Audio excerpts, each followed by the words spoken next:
Hey guys, good morning. I just wanted to do a little update on the things that I'm noticing about my body and how it's changing. I feel really good today. I don't feel sore. Today's gonna be another big leg day. I've been really consistent with eating, like with my diet, and not eating a lot of sugars or unwanted, the carbs that we don't want to eat. The unwanted carbs, healthy carbs. I'm trying to focus on my nutrition and just nutrient dense foods as well. Fruits and the veggies and chia seeds and the nuts and just all the things. And honestly, I'm really shocked and surprised what consistency over just 5 to 6 weeks has done. Yeah, I thought I would just give myself a little recap of what I've noticed since the beginning of the year. It's been, I guess this is week 5 or 6 into the new year, being consistent with working out. Hey Buggy! Hi Buggy, come here. Oh, this is my good boy. This is my good boy. This is, oh, my baby boy. Yeah, yeah. Oh, yeah. Yeah. You can see me just a big purr bug. Yeah. Oh, those nails. Oh, those nails. Oh, there's Looney. There's a Looney where there's a Buggy, which is name's Charlie. I call him Buggy. I don't know why. There's always a Looney because she thinks she's missing out on something. You want picked up too? She's just so little. Oh, okay, go run and play. Go run and play. Yeah. I guess 5 weeks of working out 5 times a week. It's usually like, probably on average about an hour, 55 minutes to an hour, unless it's kind of like my break day, not a rest day, but like my core day.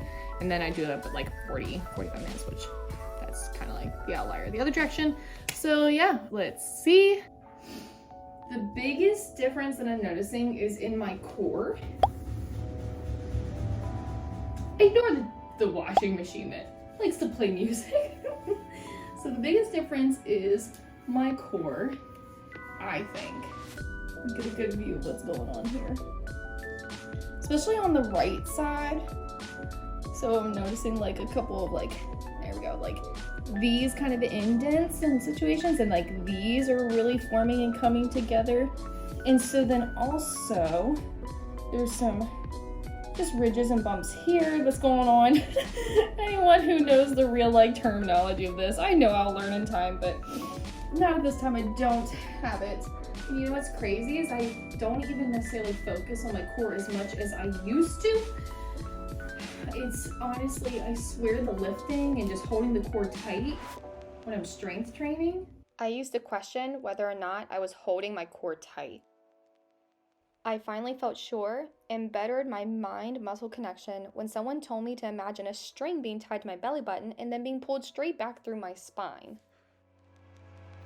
And then I would say the other thing that I have noticed is just being stronger in general. So on leg days, I'm able to lift more, even though that's not always the goal, is to lift more weight, but to progressive overload with like more reps or a higher speed of doing those reps, or holding them at the top, or slowing it down to feel the burn, yada yada yada. I can tell that I'm getting stronger and I'm able to do more.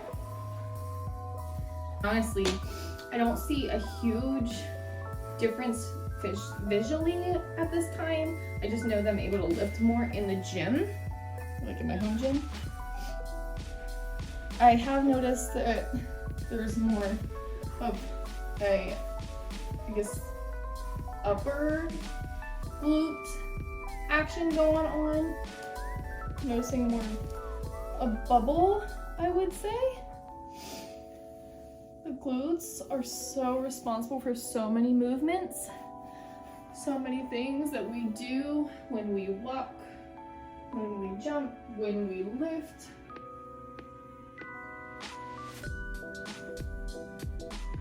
When I work out, I notice that the right glute tends to burn more quickly and get into action quicker than the left does. Just as a reminder, these are my personal goals. Your goals may be different than mine, and that's okay. I actually sometimes have to touch these muscles to make the mind muscle connection, to really focus on it, which actually does work. Not a whole lot of quad definition yet. Yet is the key word. I am working on memorizing which muscles, like quads, hams, glutes, etc., are prioritized when doing different exercises so that I can have more effective workouts each day.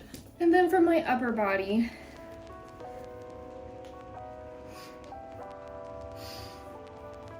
been noticing some more definition in my arms. Charlie, what do you think?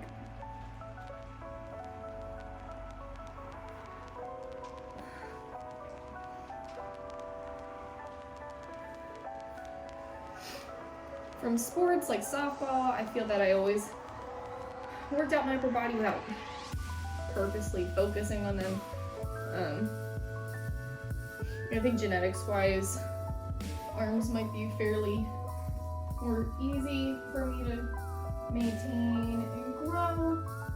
Just looking at my dad and that side of the family, who I think I take most after.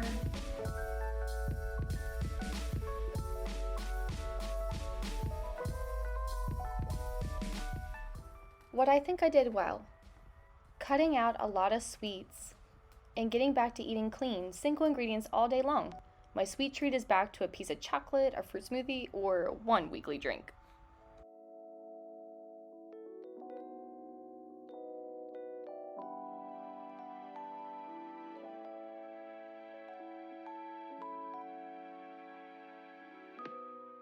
The mistakes I made.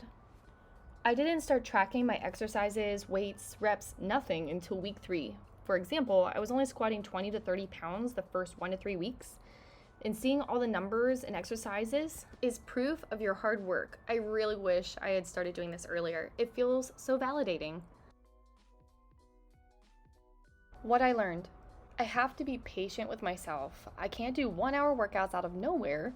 I had to build up from 10-minute workouts and increase the duration over 3 almost consistent years. Here I am with a friend doing one of those 10-minute workouts I used to do over and over and over again. February's goals. I want to maintain my healthy eating habits, find yummy new recipes to try, set at least 1 new personal record in the home gym, stay consistent with working out 5 days a week, and learn how I can better plan my daily exercises for maximum effectiveness. If you found this video useful, helpful, encouraging, or motivating, please consider subscribing not only to this channel, but also coming over on Instagram where I talk more about wellness, fitness, and nutrition across both platforms. Thank you for considering.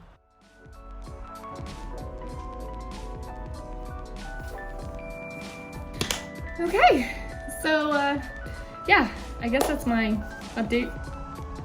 Actually, even more surprised at how I feel right now than I thought. I feel really motivated to keep working out because when I'm reading about and watching the things that I'm eating and making sure that I'm hitting all of those key factors that I want to hit in a day, like getting all my vitamins and those nutrients and antioxidants and those kinds of things, which I know it sounds like a lot, but honestly, I feel so much better. My body feels so much better. My mind feels really good.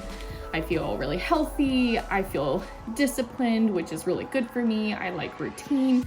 It really makes me feel at peace. And I know I find my inner peace from God, but it just makes me feel like I can take other things into my life and also, without using the word control them, have a better handle on them, that I can think through them better and I can not get caught up so much in just like all the emotional stuff. I'm like more of an emotion-based person, and then I have to slow down and like logic through like where is this feeling coming from versus like the other way around. Very in tune with my emotions and my feelings.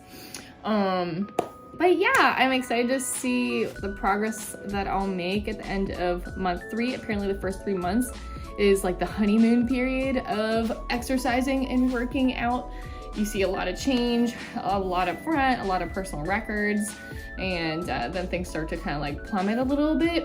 I'm trying to build my knowledge bank by reading this book, just so I can already be prepared and ready for that, and become more experienced and knowledgeable of different exercises that target certain muscles. Yeah, also how to plan those into a routine, like into like a workout exercise routine each day. Like, am I focusing on my quads and my glutes, and then am I just focusing on my hamstrings and my glutes and my upper body, my back and my biceps or my triceps, or like just my core days, or just those kinds of things. So I will continue to share with you what I learned, the things that I messed up on, and what I realized was better or could be better, because, you know, like, we're all different, like what was better for me.